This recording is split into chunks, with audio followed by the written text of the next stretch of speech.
buenos días. Soy un indio tecnológico, pero me cambiaron el territorio, porque me cambiaron la computadora. Así que les agradezco la presencia, la alegría.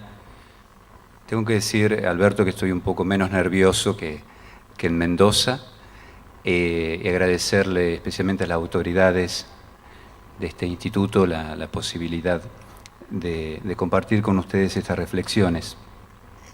Saludar de un modo muy afectuoso a quienes nos están siguiendo a través de internet, la comunidad en El Dorado. Nos hubiese gustado verlos a ellos también, así que les mandamos un caluroso afecto. Cuento un poco cómo surgió la idea de compartir con ustedes las reflexiones del Papa Francisco. Cuando Alberto me había pedido el año pasado de presentar algún tipo de intervención en el curso de rectores, le dije que sí, pero vieron como esos actos inconscientes que hacemos los docentes y los cristianos, ¿no? De decir que sí, le decimos que sí a una persona y después nos largamos. No pensamos ni cómo, ni dónde, ni... Bueno, y entonces después se complicó porque les pasará a ustedes. Uno dice que sí a una conferencia y después la bibliografía y cómo hacerla. Bueno, yo les cuento con mucha sencillez que no tenía ni idea qué dar en el curso de rectores de Mendoza. Hasta que un día, yo soy nacido en la ciudad de Córdoba, estaba yendo a Capilla del Monte y escucho en Radio María, en el coche, hablar al Monseñor Fernández. Tucho Fernández hablaba sobre la Evangelii Gaudium, que para ese entonces tampoco había leído. Me estoy confesando públicamente. Espero que la absolución sea generosa. Y entonces, escuchándolo a él, yo dije, bueno, es esto lo que tengo que decir en Mendoza. Así que todos los esquemas que había preparado con mucha dificultad, porque era el curso de rectores, se aclararon, digamos, como sucede con la niebla, cuando sale el sol se disipa, y entonces pude presentar esa exhortación apostólica en el curso de rectores. Y entonces me pidieron de aquí del Instituto Montoya el año pasado que hablara sobre la evaluación. No soy un experto en evaluación, pero sí quisiera ser un entusiasta de esta exhortación apostólica. Quiero ser un entusiasta, difusor de esta exhortación apostólica. Le iba a hacer un ejercicio así con la misma sinceridad con la que yo le estoy hablando. ¿Cuántos de ustedes han leído? A ver si podemos levantar la mano, porque es un indicador, como nos decía la doctora, de los objetivistas. ¿Cuántos han leído por una sola vez la encíclica? A ver, levanten la mano, la exhortación apostólica. Bien, bien, bien. No hago levantar la mano a los que la han leído más de 2 porque debe ser toda la sala, o 3 o 4. Bueno, nos vamos a adentrar entonces en este proceso, el proceso de evaluación según la Evangelii Gaudium. Decía en el resumen que me habían pedido de aquí del Instituto que el cambio de perspectiva pastoral que propone Papa Francisco en esta exhortación apostólica supone nuevas actitudes y formas en el campo del proceso de enseñar y de aprender.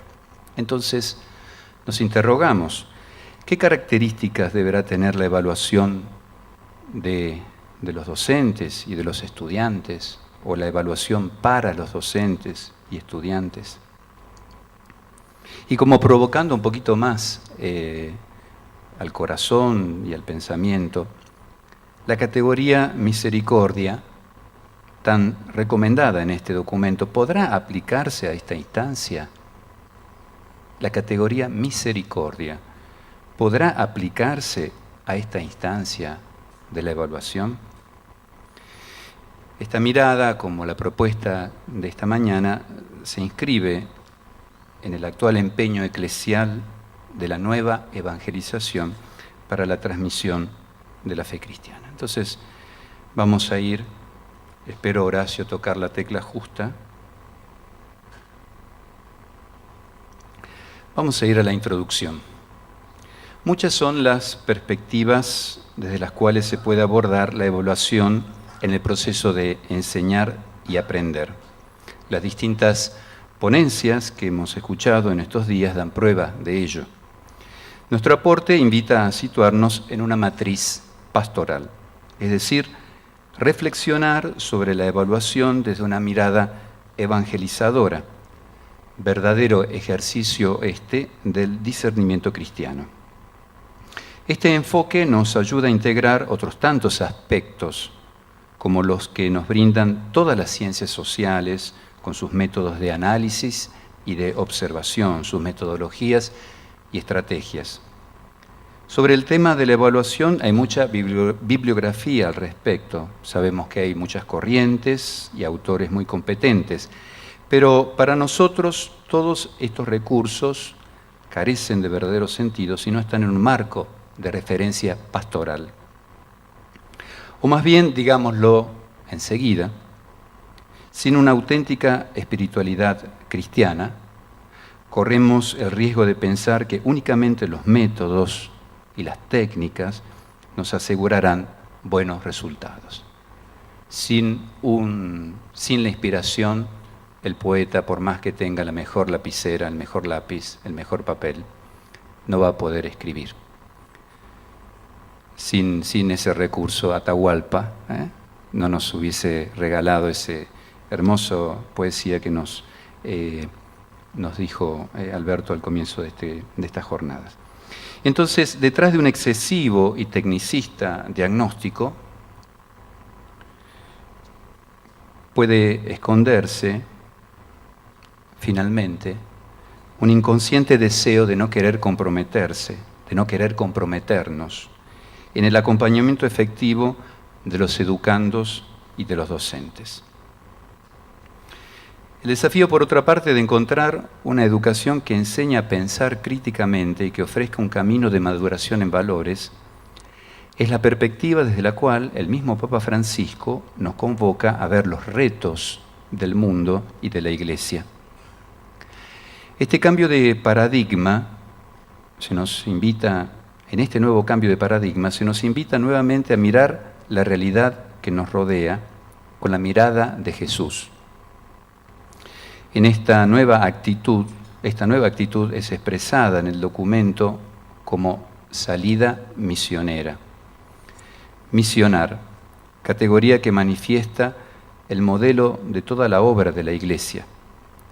Y en este sentido, para nosotros, que somos los educadores que Dios ha llamado para su pueblo, no es una frase bonita, Nosotros somos los educadores que Dios ha llamado para educar a su pueblo.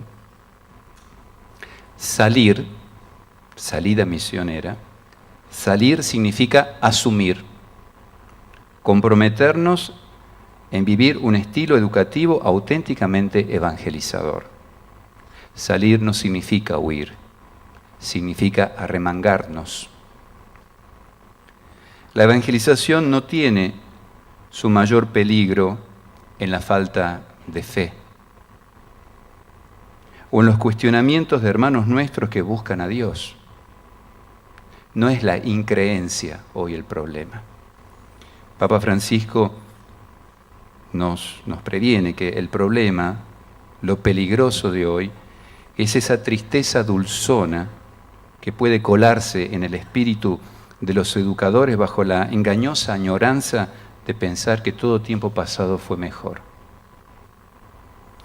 Queremos, por lo tanto, en esta oportunidad que nos brinda con su DEC, que sea como lo expresa el mismo Francisco, cito, ese espacio motivador y sanador donde regenerar la propia fe en Jesús crucificado y resucitado, donde compartir las propias preguntas más profundas y las preocupaciones cotidianas, donde discernir en profundidad con criterios evangélicos la propia experiencia y la propia existencia.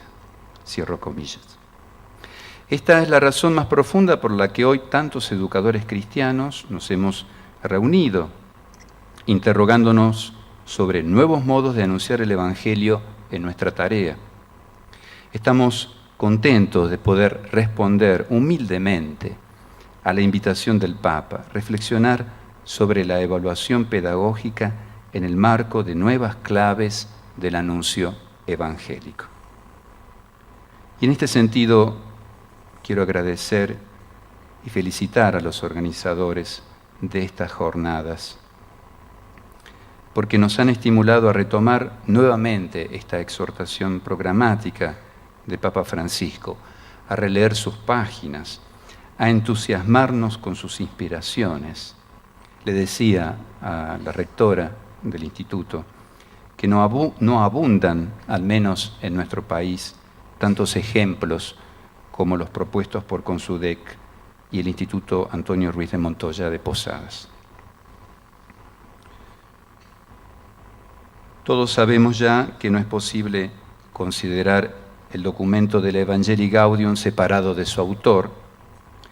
Es cierto, la persona del Papa como pastor, como cristiano, sus gestos y sus palabras nos interpelan de un modo especial y nos ayudan a leer las páginas de su exhortación para que también nosotros en nuestra tarea educativa anunciemos el Evangelio con alegría. No es posible leer el documento sin haber visto al Papa hacer ciertos gestos.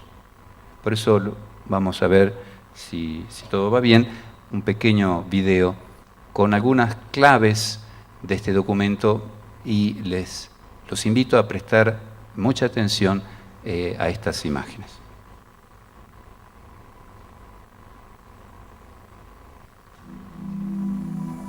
El Papa dice que es el programa de su pontificado. Francisco desafía a los católicos y les pide que propongan el Evangelio con la bondad de Jesús.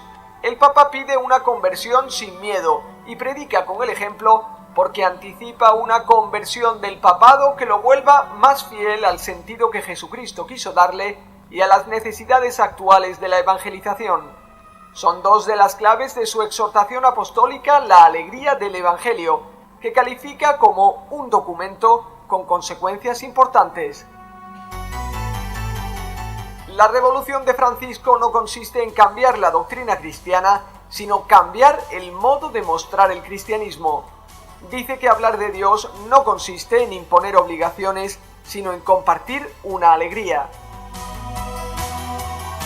El Papa muestra la humanidad de la fe católica, que sobre todo ofrece misericordia al pecador. Por eso invita a buscar la felicidad de los demás como la busca un Padre bueno y a relacionarse con todos de persona a persona. Francisco pide a los cristianos que cooperen para resolver los problemas de la sociedad y que no miren a otro lado. Cita entre otros la economía de la exclusión y de la desigualdad, los intereses de mercado convertidos en regla absoluta y nuevas esclavitudes como la prostitución, el trabajo infantil o la mendicidad. Francisco quiere ampliar los espacios para una presencia femenina más incisiva en la Iglesia, pero no a través del sacerdocio, que es un servicio y no puede ser identificado con el poder. También dice que no cambiará la doctrina del aborto, pero invita a preguntarse si se ha ayudado a las mujeres embarazadas que se encontraron solas y sin el apoyo necesario. El texto es largo y fresco. El Papa aborda muchos temas sin miedo, porque Jesucristo rompe los esquemas aburridos en los que pretendemos encerrarlo. Un documento que muestra el programa del Papa Francisco para los católicos del siglo XXI.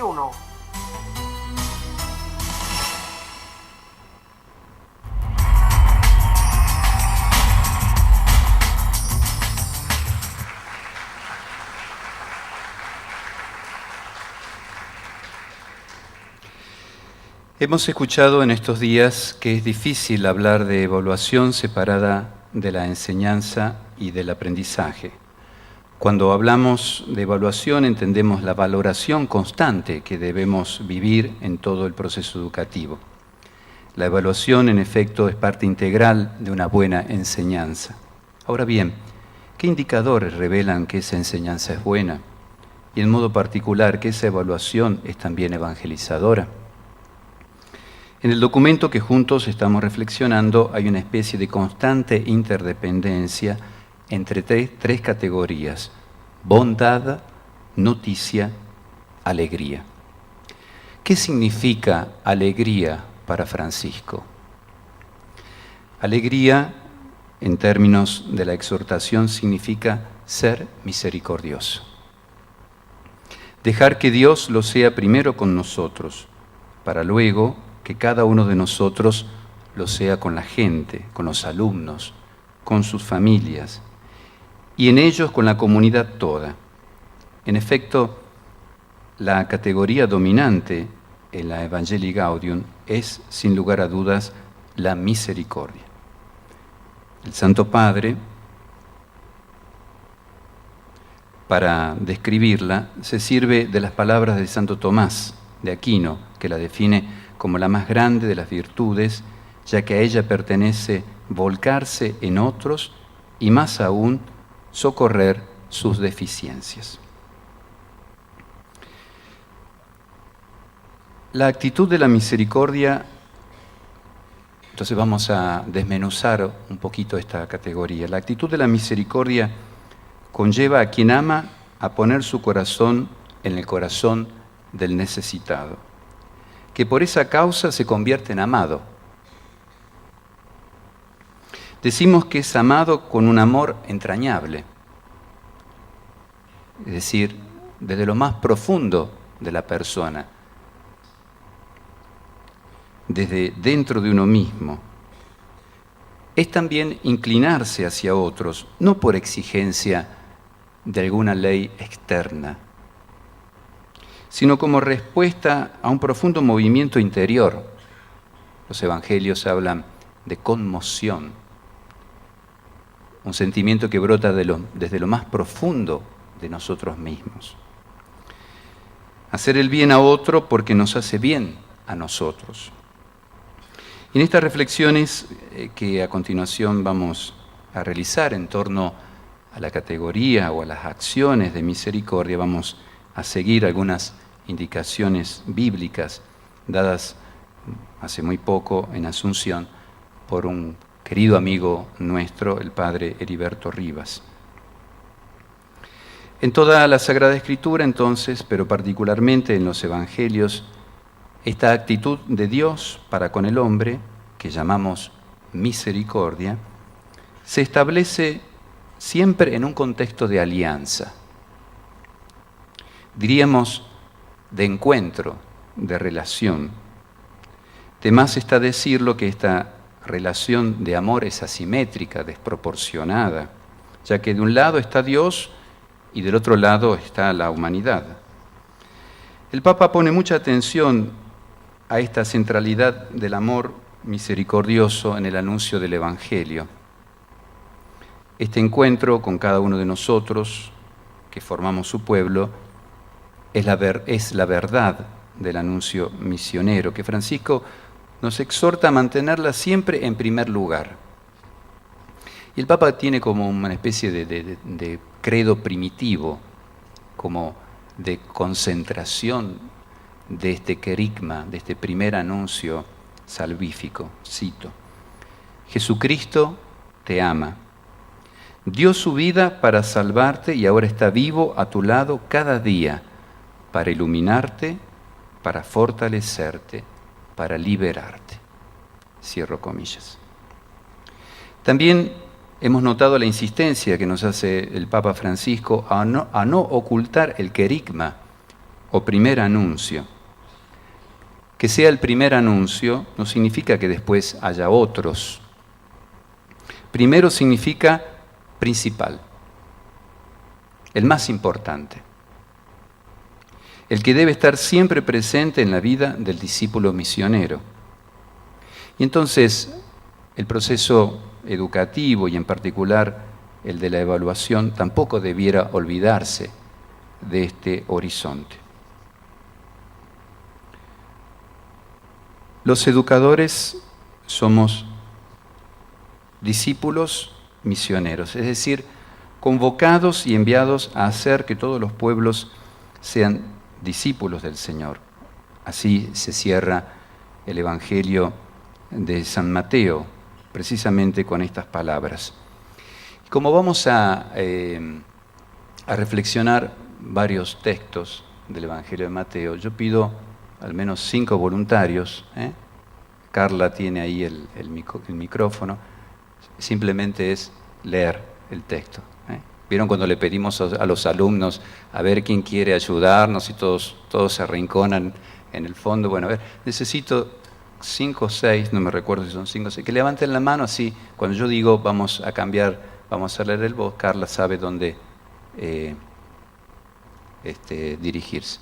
Por ahí lo hacemos en esta primera fila, los incluimos así es más fácil.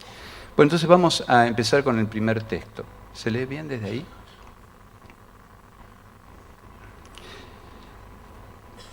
Allá al fondo no se ve nada, me imagino, ¿no? Lo leemos entonces. Por favor. Vayan entonces y hagan que todos los pueblos sean mis discípulos, bautizándolos en el nombre del Padre y del Hijo y del Espíritu Santo, y enseñándoles a cumplir todo lo que yo les he mandado. Y yo estoy con ustedes hasta el fin del mundo. Entonces el Señor invita a sus apóstoles a enseñar a todos que Él se ha ofrecido y que está vivo a nuestro lado para iluminarnos, fortalecernos y liberarnos. Y esto se dice de un modo muy explícito: vayan y prediquen, curen a los enfermos, sanen a los ciegos, a los lisiados. El mismo evangelista Mateo ha querido reunir en una sección especial de su obra los signos y la predicación del reino de los cielos. Me estoy refiriendo a los capítulos 8 y 9. Más de la mitad de todos los milagros y signos que hace Jesús, Mateo los ha querido concentrar en los capítulos 8 y 9 de su Evangelio. Los profetas habían anunciado que el reino de Dios traería paz, alegría a los afligidos, haría ver a los ciegos, devolvería la salud a los enfermos y acabaría por siempre con el sufrimiento y la opresión. Con la llegada de Jesús, todos aquellos anuncios proféticos comienzan a hacerse realidad. Y los milagros en el Evangelio de Mateo anuncian que ese reinado ya está presente, que Dios es Rey en los dichos y en las acciones que Jesús realiza. Los milagros, por consiguiente, los milagros de Jesús son señales de que Dios reina en la misericordia. Entonces, para comprender esta voluntad del Señor, vamos a recordar que en Mateo 6, algunos capítulos anteriores, Jesús ha dado a los discípulos la oración del Padre Nuestro. Por favor, Carla. Antes, aquí están el listado de los signos que vamos a ir desarrollando como manifestación de ese reinado de Dios en la acción misericordiosa de Jesús. No lo tengo. Nos quedamos por ahí. Ustedes, en el Mateo 6 dice, ustedes oren de esta manera: Padre nuestro, que estás en el cielo, santificado sea tu nombre, que venga tu reino, que se haga tu voluntad en la tierra como en el cielo, etc. Que venga tu reino, que se haga tu voluntad en la tierra como en el cielo, significa que Dios sea rey, que Dios reine, y como tal, que imponga su voluntad. Ahora, a nosotros nos resulta un poco extraño que Dios sea rey, que imponga su voluntad. Padre Rivas nos explicaba que los reyes en Oriente, el rey, el faraón, era la ley. No había códigos como los tenemos nosotros, código procesal, código penal. La voluntad del faraón era la ley. Y esa ley se impone a través de ese deseo del rey. No hay códigos de leyes. Y entonces, Padre Rivas, interpretando esta concentración de signos de Jesús en el mandato de misionar, afirma que anunciar el reino para los discípulos es anunciar un mundo donde solo y únicamente se haga la voluntad de este Dios. Es decir, Jesús primero y nosotros con Él trabajaremos para quitar todo aquello que se opone a la voluntad de este Rey, a la voluntad de Dios, es decir, la mentira, la violencia, la injusticia, el sufrimiento, etc. Jesús inaugura esta etapa del cumplimiento con dichos y con hechos. Y así tenemos, como les decía anteriormente, en los capítulos 8 y 9, esos signos que expresan la acción misericordiosa de Dios.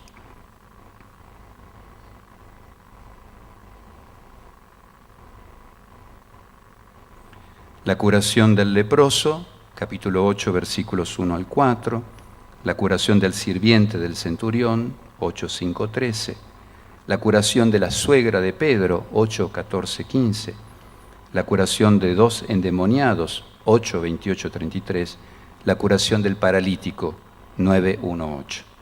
Hasta llegar al llamado de Mateo y las palabras que Jesús que dan la dirección correcta a los signos que ha cumplido, vayan, cuando se genera toda una polémica, porque Jesús se va a la casa de los pecadores públicos.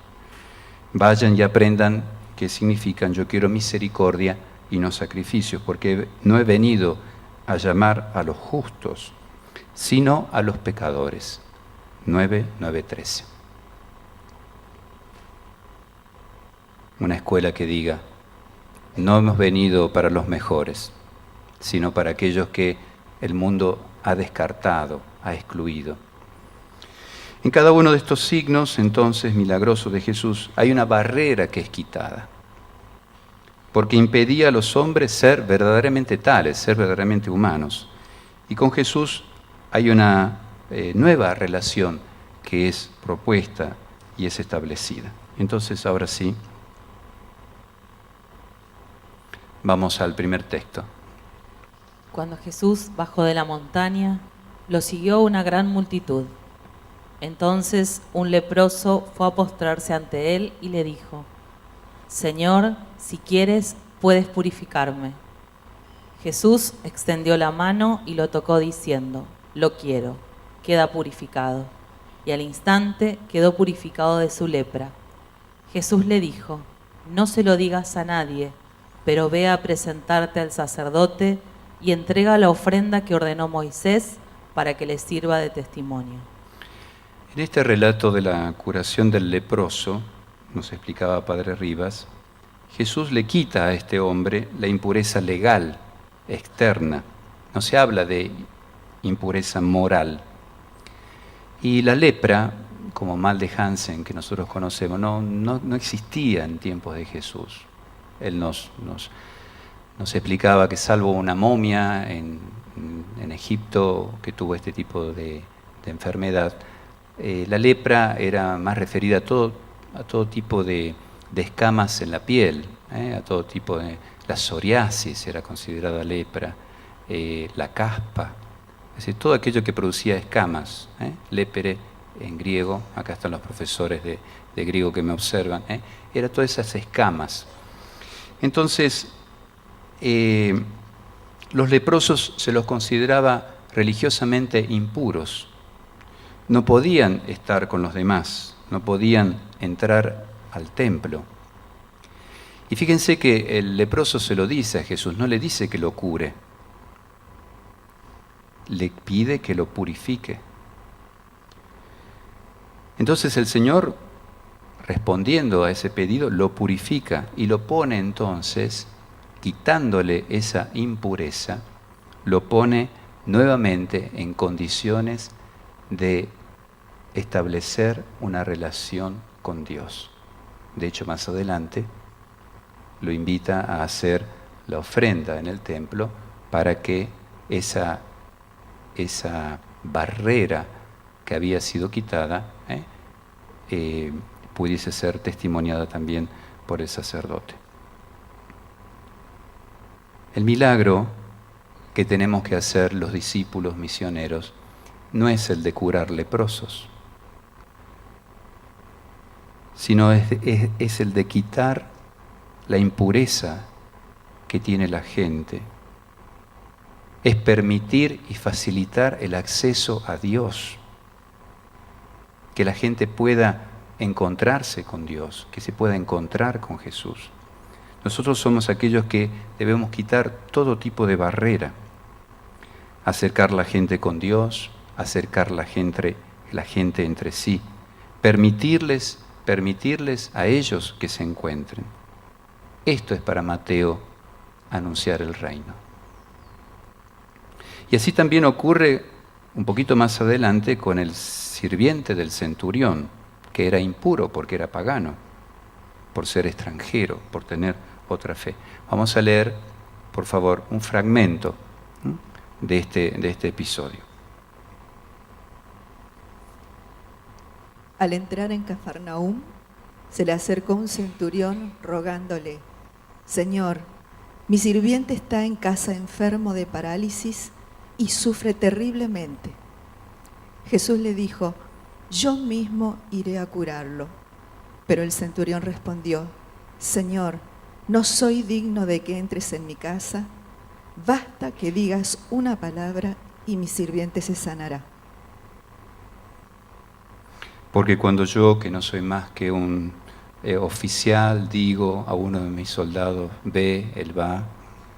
Y entonces Jesús queda admirado y comenta: les aseguro que no he encontrado a nadie en Israel que tenga tanta fe. Por eso les digo que muchos vendrán de oriente y de occidente y se sentarán a la mesa con Abraham, Isaac y Jacob. Imagínense el escándalo que producía esto.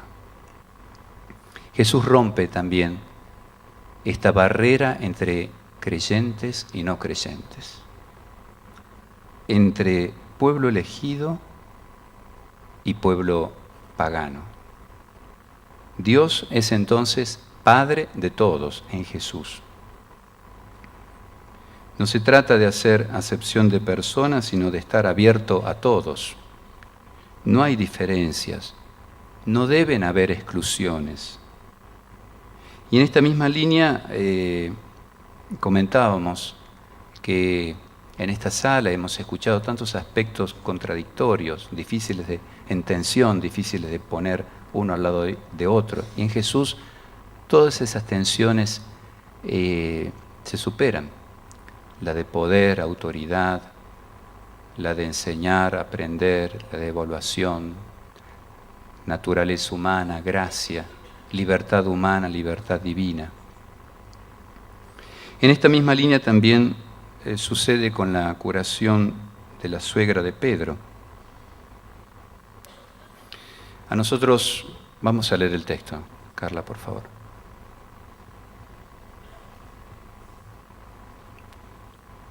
Cuando Jesús llegó a la casa de Pedro, encontró a la suegra de éste en cama con fiebre. Le tocó la mano y se le pasó la fiebre. Ella se levantó y se puso a servirlo. Claro, para nosotros, Alberto, no estamos casados, así que no sabemos todo este drama de las suegras y las nueras, y entonces, pero tiene una resonancia muy especial en este auditorio, ¿no? Pero no va por ahí la cosa. Lo que se nos está escapando es el rol, el lugar que tenía la mujer en Israel. No existía. Es más, los rabinos tenían esta oración de decir, gracias Señor que no me hiciste mujer. ¿Mm? Porque les estaba excluido todo. Hoy quien va a Jerusalén, en el Muro de los Lamentos, están ahí un poquito como para... Ahí un costadito tienen ellas, las mujeres tienen. Pero les estaba excluido todo tipo de relación con el templo, con los sacrificios. ¿Y acá qué hace? ¿Qué hace la suegra de Pedro cuando es curada?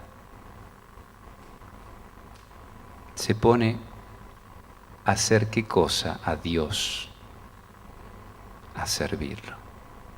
Es ese la barrera que también Jesús quita. La mujer tiene la misma valoración, el mismo lugar. La mujer puede servir a Dios y vaya que sí lo puede hacer. Entonces no es tanto que ella es curada, sino que la mujer es introducida en la corriente de servicio hacia el anuncio del reino. Ella también lo será Magdalena, de un modo la Virgen María y Magdalena y todas las que vendrán después. Ocuparán un lugar especialísimo en la evangelización, en este anuncio del querigma. Todos tienen la misma dignidad de personas. Jesús borra con esta acción misericordiosa la marginación de las mujeres. Decíamos que una mujer sirva a Dios.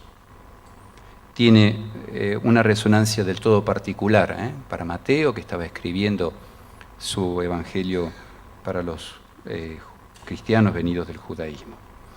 Al final de esta larga serie de textos, que podríamos considerar expresiones de una cultura del encuentro, perdona los pecados al paralítico que es bajado del techo.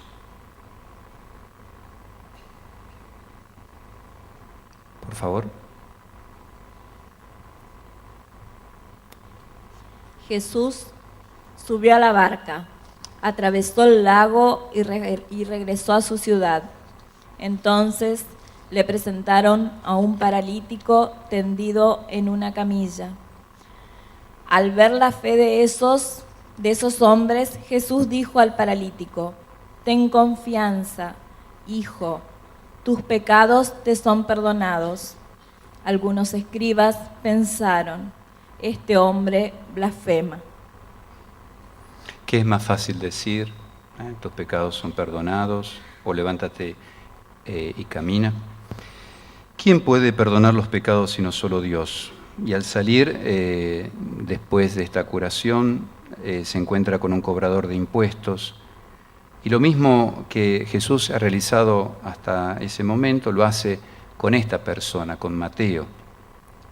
Nos explicaban que el puesto de cobrador de impuestos se compraba, y a un precio muy caro, porque después el cobrador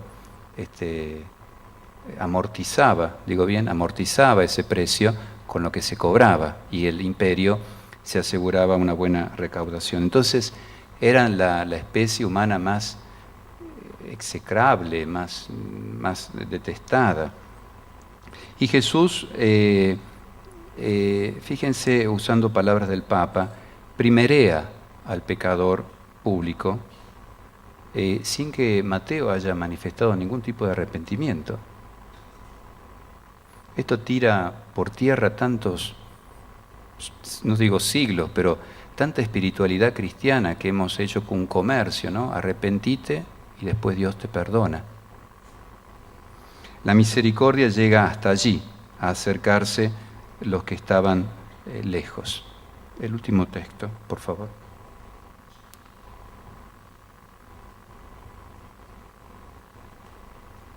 Al irse de allí, es después de haber hecho todos estos líos, imagínense la cara de los fariseos y más aún de los saduceos, después de estos signos, de estas barreras, de esta cultura del encuentro que Jesús comienza no solamente a anunciar, sino a realizar en la historia. Por favor. Al irse de allí, Jesús vio a un hombre llamado Mateo, que estaba sentado a la mesa de recaudación de impuestos, y le dijo: sígueme. Él se levantó y lo siguió. En el Antiguo Testamento el gesto de misericordia exigía primero el arrepentimiento, y en este sentido los gestos y signos de Jesús provocan las protestas de fariseos y escribas. La decisión de Jesús no da lugar a equívocos. Él coloca la misericordia por encima del sacrificio, que es lo mismo que decir el amor por encima del culto, de los actos de culto. Y en esto puede ayudarnos a recordar la pregunta en el Evangelio de Lucas, que resuena en el episodio del buen samaritano, cuando ese doctor pregunta, y bueno, ¿y entonces quién es mi prójimo? Y la respuesta va en la línea de aquel que usó misericordia. Dios en su misericordia, y esta es una idea muy importante, apela a lo más profundo del ser de la persona para que pueda cambiar respondiendo a ese gesto de amor.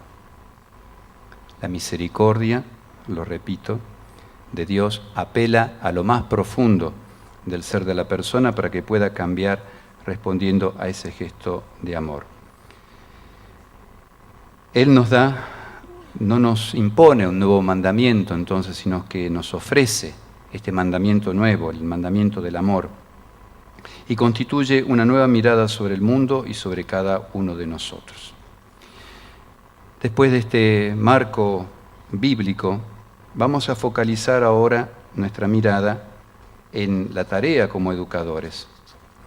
A primera vista podría pensarse entonces que la propuesta papal consiste fundamentalmente en renovar nuestra forma de llevar adelante la actividad educativo-misionera, es decir, hacer lo mismo pero de otro modo.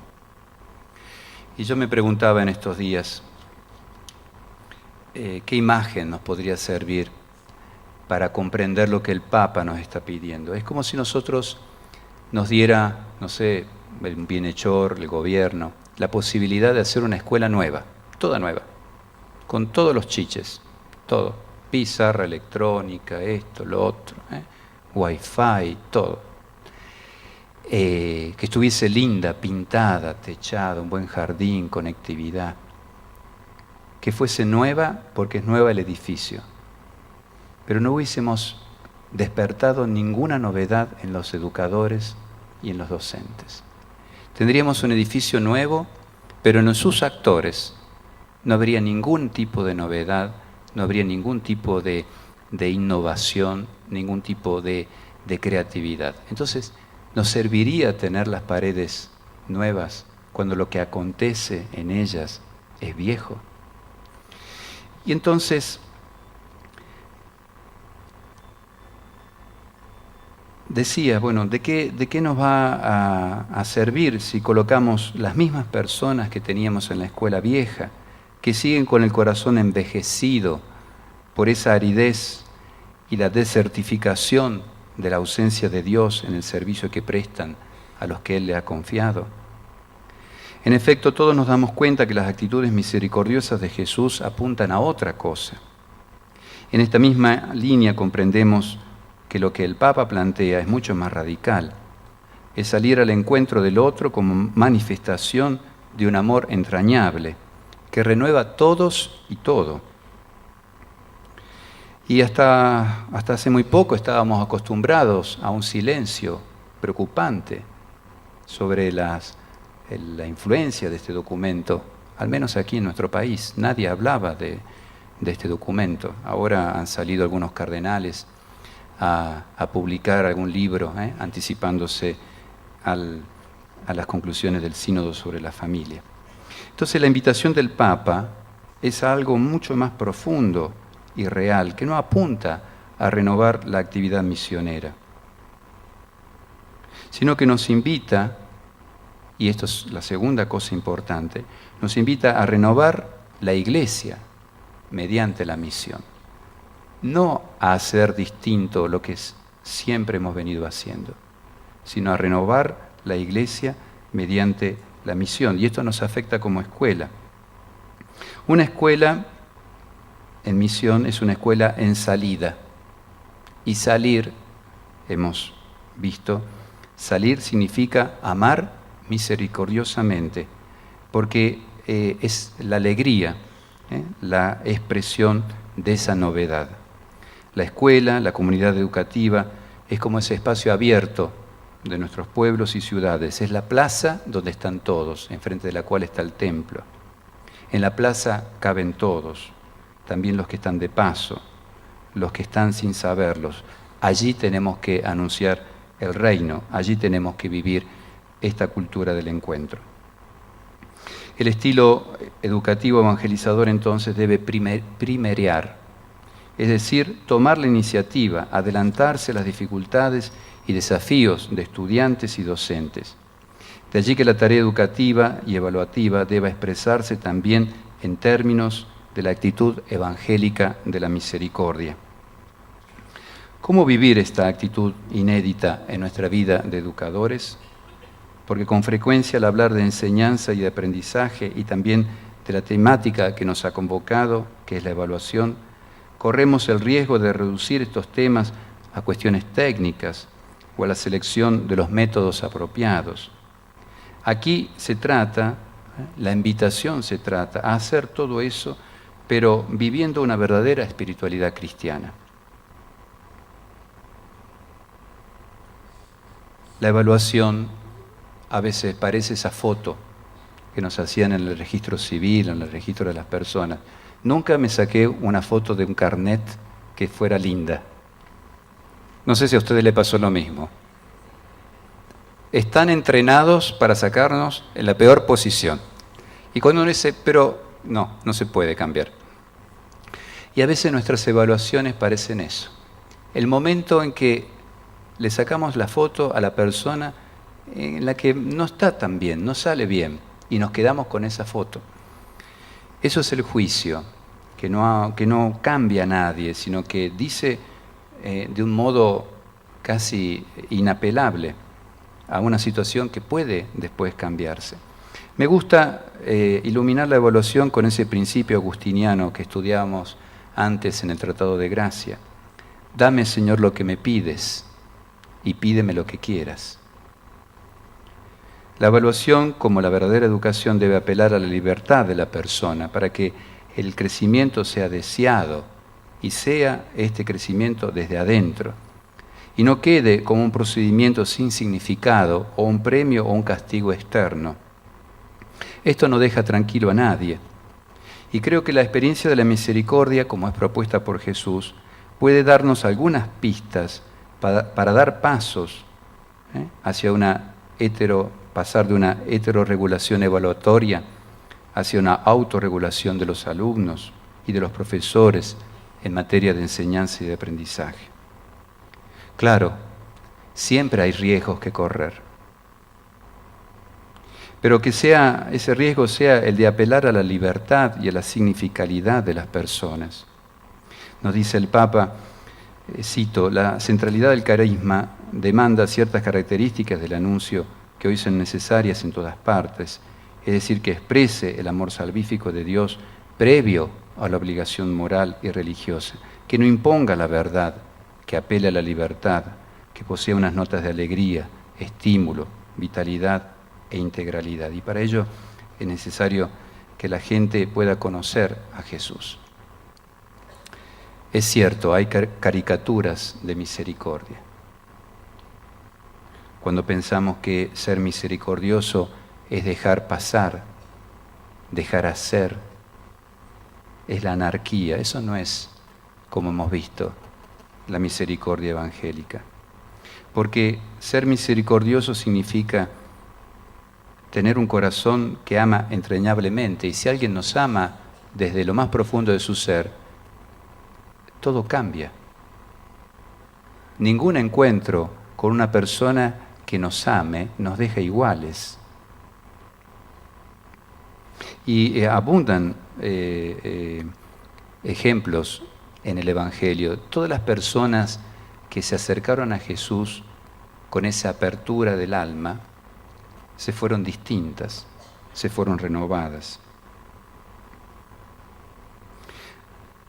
Ha habido situaciones en las que la evaluación estaba destinada a hacer sentir mal a la gente, a medir lo que no sabían, lo que no tenían, lo que no podían darnos, lo que no se sabía.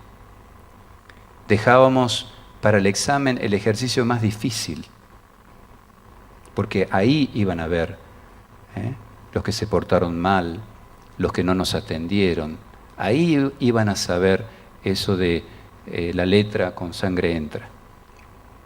Cuando podríamos haber elegido ese ejercicio, el más difícil, como objeto de conocimiento y de estudio para que aprobasen todos. La actitud de Jesús no es la de la evaluación juicio, sino la del amor compromiso por el bien del otro. Es verdad, sin esas notas esenciales de nuestra espiritualidad cristiana, no podremos vivir la misión de asumir a los demás como si fuesen de nuestra propia carne.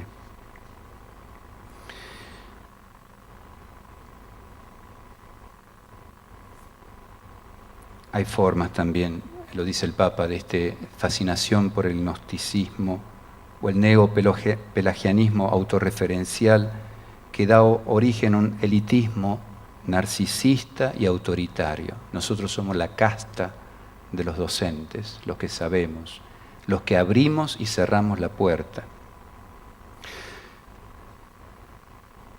Hacemos muchos cursos como este, y está bueno que los hagamos, pero ¿cuántas experiencias de misión, de retiros espirituales, de soledad llena de Dios hemos programado para lo que resta de este año y para el año siguiente? Porque quien no tiene el Espíritu de Jesús no le pertenece, no hay caso. Y en algún momento la hilacha se ve. Entonces, uno puede preguntarse, ¿quién puede llevar adelante esta tarea? Porque va a pasar lo del Evangelio, que empezaron a irse por los más viejos, y Padre Alberto nos vamos a quedar sin ninguno acá. Al menos yo voy a ser el primero que va a salir. ¿Quién va a llevar adelante esta tarea? Enseguida lo decimos, tenemos que hacerlo juntos. El desafío es grande. Vivir la misericordia en una escuela es una tarea de todos. Nadie tiene que quedar excluido. En el capítulo 2 de la exhortación papal se habla de las causas de la crisis del modelo, de todo compromiso comunitario. Y se describen minuciosamente, por ejemplo, los elementos de una economía del no encuentro. Cuando nosotros no vivimos este espíritu, nuestra iglesia y nuestra escuela se llena de mundanidad. ¿Y cuándo sucede esto? Cuando renunciamos a nuestra vocación y nos volvemos meros profesionales de la educación. La novedad a la que estamos llamados hoy es la de comprometernos con los demás. La novedad es comprometerse. Esto mismo nos puede ocurrir en todas las dimensiones de nuestra escuela y de nuestros actores. Busquemos juntos, que lo hagan los directivos o solo los expertos. Es una tarea que conduce a resultados parciales. Se nos invita a tener un oído en la escuela, en quienes no solo han golpeado las puertas, sino que han entrado en ellas. Muchas veces, no porque seamos educadores católicos, sino por tantas motivaciones que reflejan el arco de sueños y expectativas de toda una comunidad civil. Ninguna de ellas es ajena a nuestra misión, porque ninguna aspiración profundamente humana es ajena a Jesús. Y entonces, para terminar, vamos a aplicar estos 4 principios con los que el Papa nos pide concretamente vivir la misericordia en la predicación de un anuncio alegre del Evangelio. Los conocemos, el tiempo es superior al espacio, la unidad prevalece sobre el conflicto, la realidad es más importante que la idea, el todo es superior a la parte. El tiempo es superior al espacio. En educación es muy fácil caer en la tentación de querer tener todo bajo control nos genera inseguridad el no tener las cosas por el mango y nos obsesionamos, agrandando dificultades, ignorando pequeños pasos. Los alumnos no son los espacios que deben estar bajo nuestro control. Ellos y nosotros vivimos en la historia y el tiempo siempre nos proyecta hacia adelante, nos amplía la mirada. Más que poseer en la escuela los espacios de poder, se trata entonces de producir procesos que con el tiempo seguramente van a dar frutos.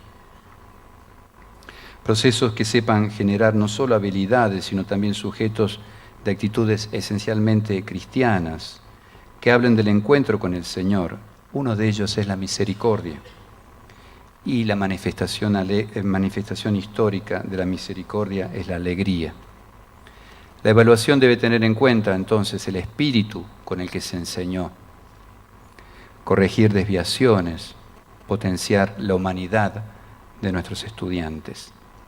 En el segundo principio, la unidad por encima de los conflictos, el Papa lo refiere de un modo especial a la cultura del encuentro. El examen, y vaya si el examen no produce conflictos. El conflicto en los procesos educativos no puede ser ignorado, tiene que ser asumido. A veces también en la aceptación de sufrirlo. Uno tiene que defender convicciones, pero si llega un momento en el cual esa defensa tiende a romper la paz social y la unidad, los resultados no pueden ser otros que el de provocar destrucción. Por lo tanto, llega un momento en el que tenemos que negociar, dialogar, ceder algo que puede ser muy doloroso para uno.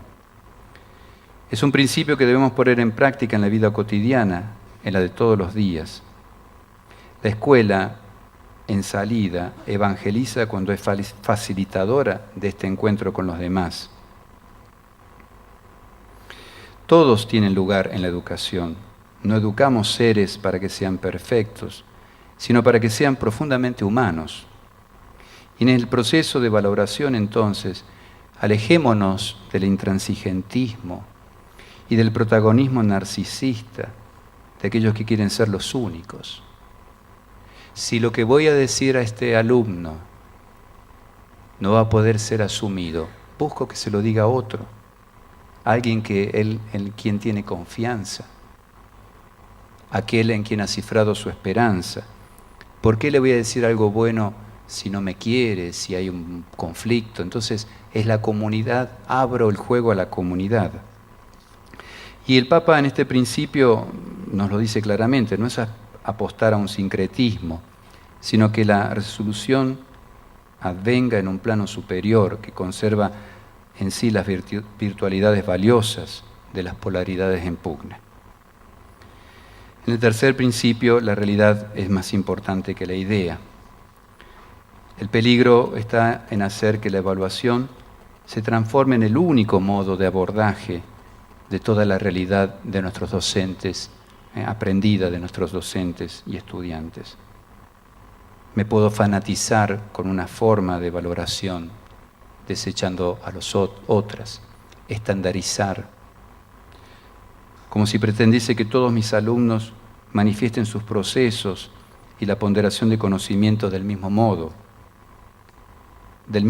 como yo he aprendido. Y finalmente, el todo es superior a la parte y también más que la suma de cada una de ellas. Decíamos recién que toda la comunidad acompaña el proceso de maduración. Otros pueden ver los crecimientos y los pasos que nosotros no hemos visto.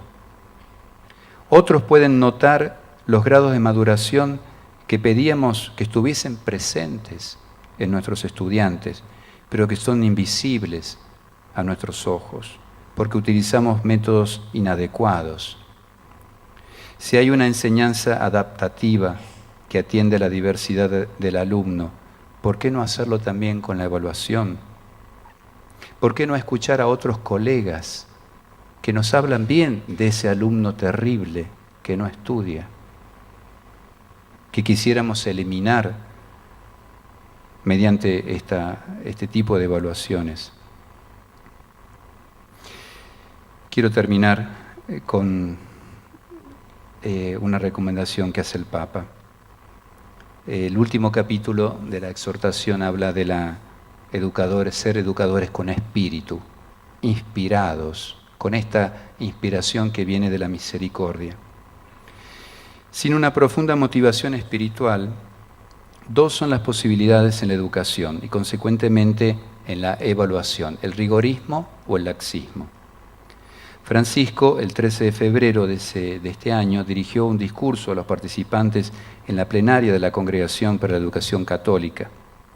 En ese breve discurso, el Papa habló de la figura del formador, y cito un pequeño fragmento con el que concluyo, a modo de síntesis, esta ponencia, y agradezco esta atenta escucha. Cito al Papa. Quiero limitarme a recordar los rasgos de la figura del educador y de su tarea específica. Educar es un acto de amor, es dar vida. Y el amor es exigente, pide utilizar los mejores recursos, despertar la pasión y ponerse en camino con paciencia junto a los jóvenes. En las escuelas católicas, el educador debe ser ante todo muy competente, cualificado y al mismo tiempo rico en humanidad, capaz de estar en medio de los jóvenes con estilo pedagógico para promover su crecimiento humano y espiritual. Los jóvenes, continúa el Papa, tienen necesidad de calidad en la enseñanza y a la vez de valores, no solo enunciados, sino también testimoniados. La coherencia es un factor indispensable en la educación de los jóvenes. Coherencia. No se puede hacer crecer, no se puede educar sin coherencia y sin testimonio. Por eso el educador necesita él mismo una formación permanente. Es imprescindible, pues, invertir para que los profesores y los directivos mantengan su profesionalidad y también su fe y la fuerza de sus motivaciones espirituales. Muchas gracias.